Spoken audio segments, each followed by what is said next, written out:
오늘은 누가복음 7장의 말씀을 통해서 무엇을 보기를 원하는가 라고 하는 그런 제목으로 은혜를 나누기를 원합니다.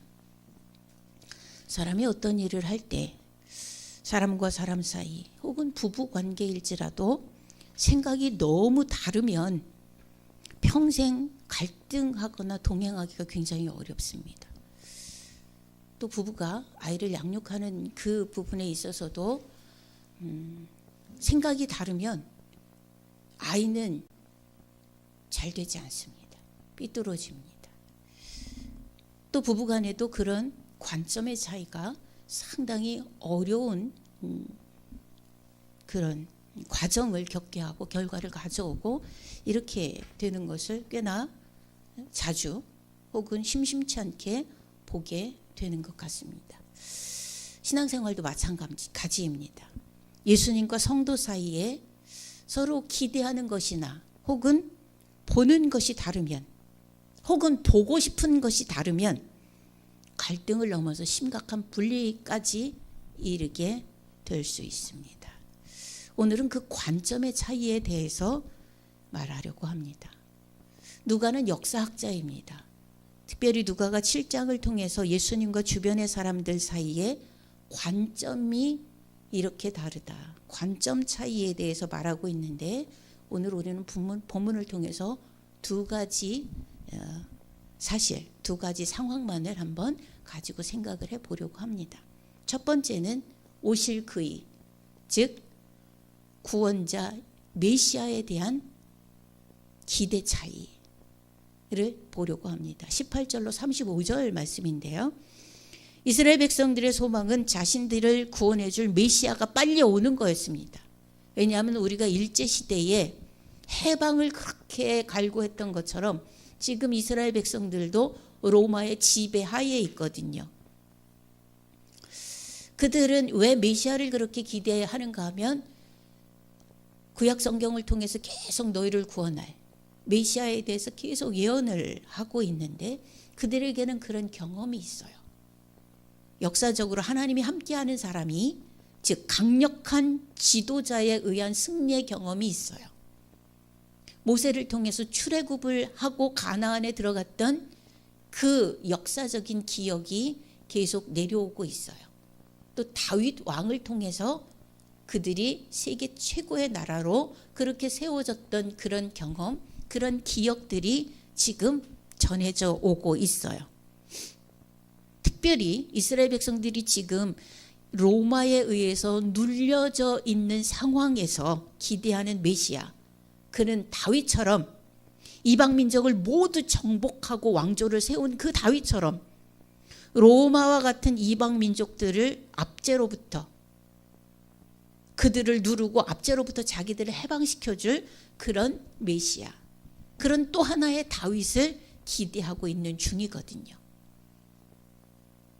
다시 말해서 다윗의 시대와 같은 경제적 풍요, 사회적인 정의, 평등과 평화를 그런 평등과 평화를 가져다 줄 메시아를 기다려 오고 있는 중입니다.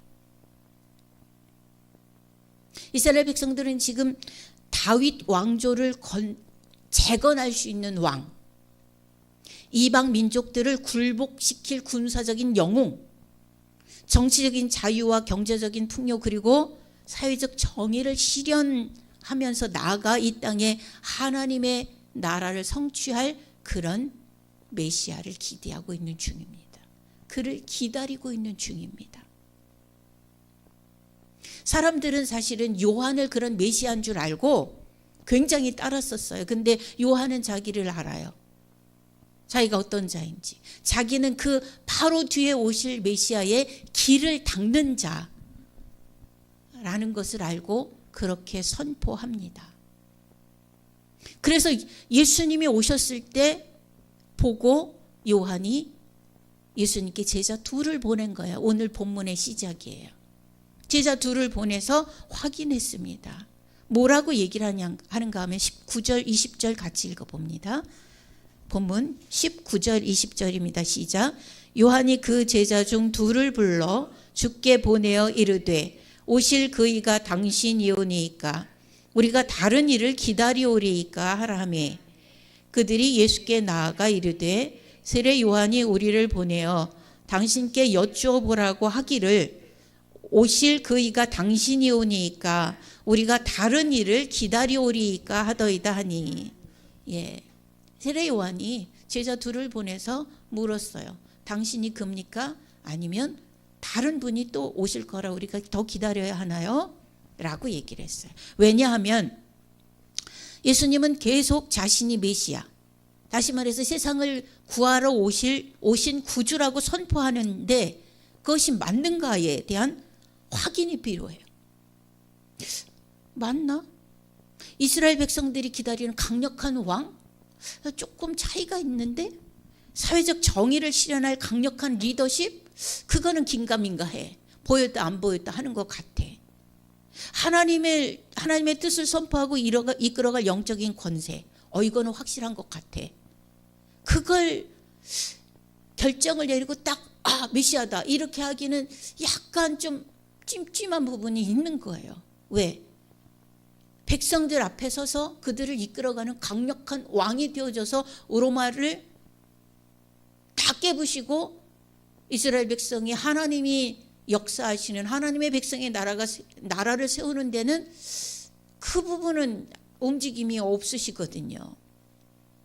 그래서 확인차 제자들을 보냈습니다. 이에 대한 예수님의 대답입니다. 22절 같이 읽습니다. 시작. 예수께서 대답하여 이르시되 너희가 가서 보고 들은 것을 요한에게 알리되 맹인이 보며 못 걷는 사람이 걸으며 나병 환자가 깨끗함을 받으며 귀먹은 사람이 들으며 죽은 자가 살아나며 가난한 자에게 복음이 전파된다 하라. 아멘. 자, 예수님의 대답이 이래요. 그러면 이것이 지금 일어나고 있어요. 예수님에 의해서. 그런 메시아인가요? 자기들이 알고 자기들이 기대했던 그 메시아의 모습이 아니에요. 예수님은 자기가 나는 하나님의 아들이고 하나님께로부터 온 메시아다, 구원자다라고 아주 공언을 하고 공인을 하는데 이게 뭔가는 아니다. 그렇게 자신이 메시아임을 공인하는 그런 예수님이 이 대답을 했다고 할 때 뭐를 염두에 둬야 되냐면 우리는 이사야를 염두에 둬야 됩니다. 예수님이 오시면, 그가 오시면 골짜기마다 평평하게 메워진다 그랬어요. 그 차원에서 보면 맹인이 보는 것, 그러면 깊은 골짜기였던 저만큼 밑에 떨어져 있던 그 맹인이 우리와 똑같이 되어지는 거예요. 보통 정상적인 사람과 똑같이 되어지는 거예요. 못 걷는 사람이 걷는다. 그럼 골짜기가 메워진 거예요. 나병 환자가 깨끗함을 받는다. 하나님의 저주라고 생각했던 그 나병, 그것이 깨끗해졌다? 그럼 하나님의 사심이 있다는 거예요? 그거는 하나님만 고칠 수 있는 질병이었단 말이죠. 그러면 이게 맞는 데가 되어져야 되죠. 귀먹은 사람이 들으며 더구나 죽은 사람이 살아난다? 이렇게 되었을 때 예수님은 그 예언의 성취를 구체적으로 실행하고 계신 중이었죠. 그럼 이건 동상이몽인 거예요. 사람들이 기대하는 메시아와 하나님이 보내주마한 메시아에 대해서 관점이 달라요. 이것 때문에 예수님의 대답이 그들에게 궁금증을 말끔하게 해결하는 대답이 되었는가? 아니면 헷갈림이 증폭되는 대답이었는가? 이걸 한번 생각해 볼 필요가 있어요. 왜? 아마도 그 시대에 있던 무리들은 더 혼란에 빠진 것 같아요. 그래서 그 혼란에 대해서 다시 말씀하심이 무엇을 보기 원하느냐에 대한 그런 도전으로 시작됩니다. 계속 혼란에 빠져 있어요. 그러니까 예수님이 다시 말씀하세요. 뭘 보려고 그러는 거야? 뭘 보여주면 돼? 무엇을 보기를 원하느냐? 24절 26절을 근거로 그렇게 말씀을 합니다. 지금 현재 있는 곳은 광야예요. 진짜 광야는 아니지만 광야 같은 삶을 살고 있는 중이에요. 지금 그들은 출애굽하는 백성과 같은 그런 상황이에요. 그런데 무엇이 필요하겠어요? 그래서 예수님 말씀하시잖아요. 부드러운 옷을 입은 사람이 왔다 갔다 하는 것을 보고 싶은 거냐? 그건 왕궁에 가면 많이 있지. 진짜 구원자가 너희들에게 와서 해야 할 일이 무엇인지 하나님이 뜻대로 행함이시잖아요. 근데 이 이스라엘 백성들이 지금 원하는 것, 지금 보고 싶은 것은 강력한 힘, 누구도 이기지 못할 무기, 말만 하면 로마의 군병이든 권력을 갖고 있는 사람들이든 와장창 다 무너지는 그런 권세, 이것으로 자기들의 기득권을 회복시켜주는 그 리더십. 그러나 이스라엘 백성들의 현재 상황은 마치 광야를 걷던 이스라엘 백성들이 물을 먹어도, 만나를 먹어도, 메추라기를 먹어도 그걸 입에 먹으면서도 불평과 원망과 원성으로 점철했던 그 모습 그대로 지금 떠들고 있어요. 우리 32절로 35절 한번 교독해서 읽어보겠습니다. 32절로 35절입니다. 비유하건대 아이들이 장터에 앉아 서로 불러 이르되 우리가 너희를 향하여 피리를 불어도 너희가 춤추지 않고 우리가 곡하여도 너희가 울지 아니하였다 함과 같도다. 세례 요한, 예, 읽어주세요.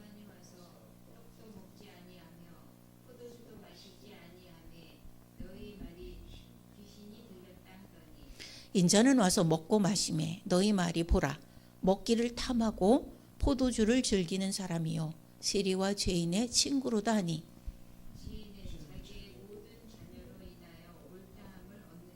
아멘. 어떻게 해야 돼요? 니들이 원하는 것만 해야 해요? 하나님의 나라를 세우기 위해서 하자가 있는 것을 메꾸고 치유하고 새로 세우는 일을 해야 해요. 메시아는 왜 오는 거지요? 우리에게 하나님의 나라가 임하지 않으니까, 우리에게 하나님의 나라가 임하지 못하니까 그 문제의 해결을 해서 하나님의 백성들이 하나님의 나라의 주인이 되도록 회복시키는 것. 그래서 메시아가 필요한 거 아닌가요? 뭘 기대를 하는 거예요? 무엇을 기대하는 거예요? 필요하다고 그래서 왔어요. 그런데 피리를 불어도 울지도 않아요. 네. 피리를 불어도 춤추지 않아요. 곡을 해도 울지를 않아요. 배고프다 그래서 먹을 거를 주는데도 씹으면서 욕해요. 뭐지? 이게 뭐라고요? 구원자에 대한 기대 차이, 개념 차이예요. 그래서 어떻게 돼요? 예수님까지 처리해버리잖아요. 기대가 다르고 생각이 다르고 관점이 다르면 예수님도 없애 치워버리는 거예요. 이 사람들의 고정관념이라는 거예요. 나의 필요 때문에 생각이 거기에 머무르면 그보다 그것이 악이고 그것이 죄이고 그것이 하나님이 미워하시는 것일지라도 끝까지 해내고야 마는 것이 죄인들의 특성이잖아요. 개념 차이가 이렇게 무서운 거예요. 누가는 역사학자로서 이것을 얘기해요. 시대가 원하는 것과 하나님이 시대를 회복시키려고 하는 관점의 차이가 너무 달라요. 두 번째는 36절로 50절인데요. 향유, 옥합을 깨트린 한 여인 이야기입니다. 이 여인이 옥합을 들고 왔어요. 근데 거기는 어디냐 하면 바리새인의 집이라고요. 깨끗하다고, 자기만 옳다고, 나만 옳다고, 이렇게 해야 된다고, 그 머릿속에 그 생각만 가지고 사는 바리새인. 근데 거기가 어디라고? 죄 많은 여자가, 다 아는 죄인이 거길 들어와. 왜요? 예수님 계시다고 들어오는 거예요. 그는 앞으로 못 왔다고 그랬어요. 성경에 보니까 예수님 뒤로 가서 눈물을 흘리며 그 발을 눈물과 머리털로 씻고 그리고 거기에 향료를 부었다. 이렇게 이야기를 합니다. 네. 그랬더니 참 심각한 일이 일어났습니다. 39절 같이 한번 읽어봅니다. 시작. 예수를 청한 바리새인이 그것을 보고 마음에 이르되 이 사람이 만일 선지자라면 자기를 만지는 이 여자가 누구며 어떠한 자 곧 죄인인 줄을 알았으리라 하거늘. 예. 바리새인이 저 사람은 뭐야, 저 짜가네 짜가, 가짜네, 저 여자가 얼마나 더러운 사람인지 몰라? 그럼 그걸 모르면 전 선지자 아니잖아. 더구나 메시아? 그것도 아니잖아. 이렇게. 예, 왜? 메시아라고 하는 그런 단어 속에는 기름 부음 받은 자인데요, 기름 부음 받는 직능이 있어요. 왕, 선지자, 제사장. 이걸 한꺼번에 묶어서 메시아라 하는 거거든요. 그럼 전 뭐야? 저 여자가 얼마나 더러운 여자인지 모른다고? 저 여자가 저 짓을 하는 걸 그냥 내버려 둔다고? 저것도 죄인일세. 똑같구만. 이렇게 되는 거죠. 예.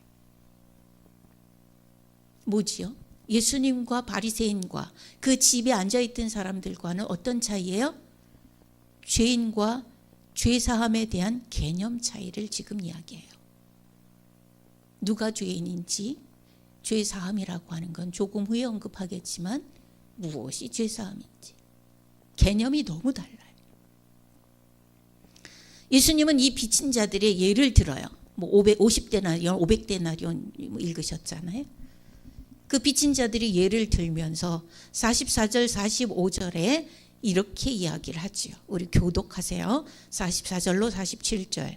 그 여자를 돌아보시며 시몬에게 이르시되 그 여자를 보느냐? 내가 네 집에 들어올 때에 너는 내게 발 씻을 물도 주지 아니하였으되 이 여자는 눈물로 내 발을 적시고 그 머리털로 닦았으며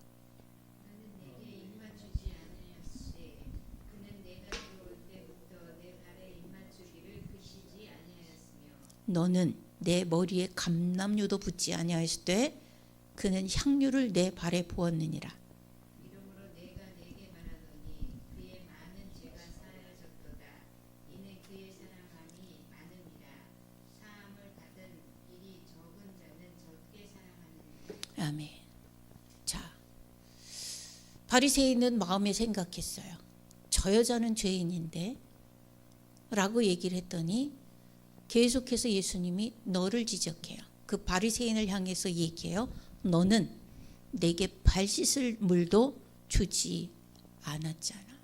여러분, 이스라엘의 풍속대로라고 하면 우리 요한복음 2장의 가나의 혼인잔치 그 배경을 한번 생각해 보세요. 집 앞에 커다란 물 항아리를 두지요. 왜요? 오는 손님들, 그때는 다 사막에 사니까 그때는 다 샌들 신고 다니잖아요. 그래서 손님이 오면 먼저 손과 발을 씻을 수 있게 종으로 수정 들게 해요. 그건 누가 와도 그거는 시작이 불문율이에요. 그런데 이 바리새인은 가장 기본적인 사람에 대한 질서, 예의라고 할 것도 없을 정도의 그건 기본이에요. 그런데 이 바리새인은 예수님에게 발 씻을 물도 주지 않았다고 얘기해요. 그럼 예수님을 그 집에 왜 들인 거예요? 손님도 아닌데. 자기 집에 들어오는 사람 모두에게는 시작이 그렇게 되어지는 건데 발 씻을 물도 주지 않았으면 그 집에 예수님을 왜 들인 거냐? 그것 자체가 죄잖아요. 사람에 대한 가장 기본적인 예의도 아니잖아요. 사람에 대한 가장 기본적인 것을 하지 않았잖아요. 그럼 짐승 취급을 한 건가? 이건 자기 집에 왜 들인 건지 진짜 헷갈리는 일이에요. 그리고 45절, 너는 입 맞추지 않았어. 인사 안 했다는 얘기예요. 그들은 어떻게 인사해요? 허그하잖아요. 입 맞추지 않았어요. 46절, 너는 내게 감람유도 붓지 않았는데 저 여자는 향유를 부었어. 예. 죄를 다루시면서 예수님 이야기를 해요. 무슨 얘기일까요? 또 이렇게 한 여인을 향하여서는 죄 사함을 선언하시고 선포하세요. 죄 사함의 문제. 48절로 50절 보면요. 이에 여자에게 이르시되 뇌 죄 사함을 받았느니라 하시니 함께 앉아 있는 자들이 속으로 말하되 이가 누구이기에 죄도 사하는가 하더라. 예수께서 여자에게 이르시되 내 믿음이 너를 구원하였으니 평안히 가라 하시니라. 네. 여러분, 죄를 다루는 것은 하나님의 고유 권한입니다. 하나님의 고유 권한이에요. 그러나 사람들은 이 일을 자신의 책임과 권리인 양 사용해 왔어요. 무엇이라는 이유로? 바리새인이라는 이유로. 무엇이라는 이유로? 사두개인이 서기관이라는 이유로. 무엇이라는 이유로? 제사장이라는 이유로. 죄는 하나님이 다루시는 것이 하나님의 고유 권한이에요. 근데 사람들이 지 멋대로 찢고 까불어요. 그리고 죄사함의 결정은 하나님의 것이라는 것을 알고 있으면서 하나님의 아들이신 예수님이 그 결정을 선포하실 때마다 뭐라고 해요? 지가 뭔데? 라고 얘기해요. 실제적으로. 지가 뭔데라고 하는 의심을 끝없이 했고, 이 개념의 차이, 죄를 다루는 개념, 죄사함을 선포하는 개념, 이 개념의 차이로 그들은 예수님을 처리해버렸어요. 이것을 보면 당시 이스라엘 백성들, 우리조차도 믿는 것도 아니고 아닌 것도 아니고 그런 신앙을 가졌다고 볼 수 있습니다. 성경으로 하나하나 따져보면 저거는 믿는 사람이 아니야. 근데 또 안 믿는다고 할 수도 없어. 이걸 성도라고 해요, 말아요? 이걸 성도라고 해요, 말아요? 그러니 예수님과 하나님, 역사하시는 성령님 사이에서 끝없이 갈등하고 끝없이 불신의 마음을 가지고 그렇게 살아가는 거예요. 그러니까 주님과 동행이 안 돼요. 그러니까 주님과 동행이 안 돼요. 하나님과 예수님 사이에, 하나님과 예수님, 우리 사이에 끝없는 갈등이 일어나는 겁니다. 성도는 자신이 걷는 인생길에 대해서 혹은 사명의 길에 대해서 다 안다고, 혹은 주님과 동행하고 있다고, 혹은 주님이 이건 세상을 몰라서 잘못 알고 있는 것이라고 생각하는 경우가 많아요. 저한테도 그런 얘기 많이 들어요. 나한테도 그러니 뭐 하나님한테는 대놓고 얘기하지 못하나? 목사님, 그건 세상은 그렇지 않아요. 목사님 세상을 몰라서 그래요. 이런 얘기 저 진짜 많이 듣습니다. 네. 세상은 그렇지 않아요. 라는 얘기. 자, 그러면 내가 생각하고 내가 걸어가는 그것이 맞는데 왜 이러냐고 하나님께 불편을 느낄 수 있어요? 혹시 그런 일이 있을 그런 게 어딨어? 이렇게 반문할 수 하시겠어요? 당연히 하시겠죠. 어떻게 하나님에 대해서 그래요? 하나님과 어떻게 갈등할 수 있어요? 하나님하고 어떻게 생각이 맞지 않다고 하나님 그건 틀렸어요 라고 얘기할 수 있어요? 라고 저한테 얘기하실 수도 있을 것 같아요. 그런데 아닙니다. 하나님과 갈등을 가졌고 끝까지 하나님의 뜻에 동의하지 않고 버텼던 선지자가 있어요. 누구요? 요나. 그는 하나님의 명령, 하나님이 하라고 하시는 일에 노했어요. 그리고 그걸 거절도 했어요. 그의 갈등은 아주 심각했어요. 뼈가 삭을 만큼 심각했어요. 그리고 끝까지 동의하지 않았어요. 그는 그에게 전달되고 그에게 행하라 하는 하나님의 뜻에 끝까지 동의하지 않았어요. 그리고 따르지 않았어요. 그런 그의 걸음걸음은 갈등으로 인한 고민과 고통의 연속이었을 겁니다. 니느웨 성에서 그랬어요, 그는. 여러분, 묻고 싶습니다. 하나님에 대해서, 예수님에 대해서, 역사하시는 성령님에 대해서 무엇을 기대하시고 계신가요? 화려한 옷을 입고 멋지게 쫙 나타나서 질질 끌리는 드레스 같은 옷을 입고 나를 화려한 왕궁으로 인도하시는 그런 분을 원하신다면 지금 이단의 괴수들이 나타나는 그 현상이잖아요. 그는 우리를 지옥으로 끌고 갈 겁니다. 어떤 모습을 기대하세요? 강력한 왕? 경제적인 부요를 가져다 주는 그런 분? 나에게 서운하게 하는 사람들에 대해서 처절하게 처리하시는 분? 원하시나요? 우리가 혹시 하나님 앞에 전적으로 엎드리지 못하는 이유가 내가 보려고 하는 그런 하나님의 모습이 아니어서일까요? 나한테 잘못하면 너는 죽어. 이것이 내 눈앞에서 보여져야만 하나요? 내가 필요하다고 하면은 그냥 턱턱 무슨 돈이더라도 그냥 진짜 세상 사람들이 말하는 복권은 나에게 그냥 턱턱 1등짜리가 그냥 맞아떨어지는 그런 역사를 만들어내시는 하나님? 예수님을 안 믿으면 다 처리해버리는 그런 하나님?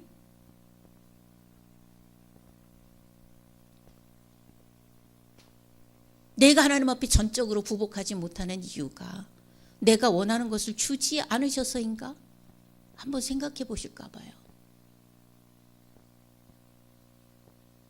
왜 우리는 기도하지 않고 살 수 있을까요? 왜 우리는 말씀에서 선포하는 그 정의가 내 인생관에 되지 못하는 걸까요? 왜 천국은 우리의 소망이 되지 않나요? 오늘 나는 왜 신실함으로 걸어 들어가지 못하는 걸까요? 기대하는 하나님, 기대하는 예수님, 역사하시는 성령님의 모습이 내게 감동을 주지 못하는 이유는 뭘까요? 하나님이, 예수님이 내게 주시는 것, 혹은 내게 원하는 것과 나의 생각의 차이가 만들어내는 갈등이 요나처럼 결론 없는 네버엔딩 스토리가 되지 않기를 예수님의 이름으로 축원합니다. 결론 없는 네버엔딩 스토리, 우리의 신앙의 결말이 아니기를 주님의 이름으로 축원합니다. 기도하겠습니다. 하나님은 우리를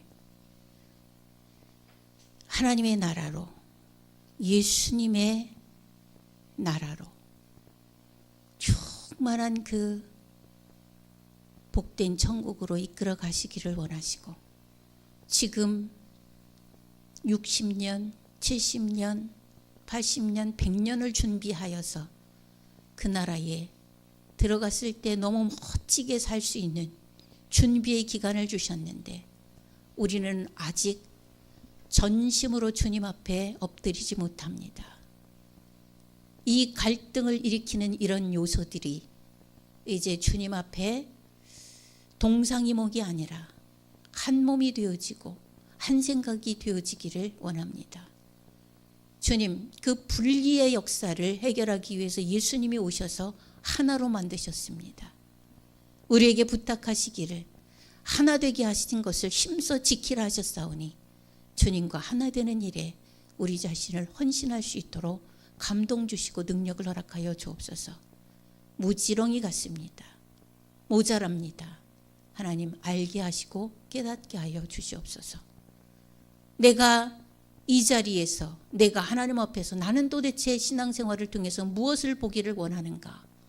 라고 하는 질문을 우리 마음속 깊이, 영혼 깊이 찔러 넣을 수 있게 하시고, 거기에서 요나 같은 결론이 아니라 이제 하나님 앞에 내가 여기 있사오니 나를 쓰소서라고 고백했던 그 아름다운 이사야의 고백이 우리의 고백이 되어지게 하여 주옵소서. 예수님 이름으로 기도하옵나이다. 아멘.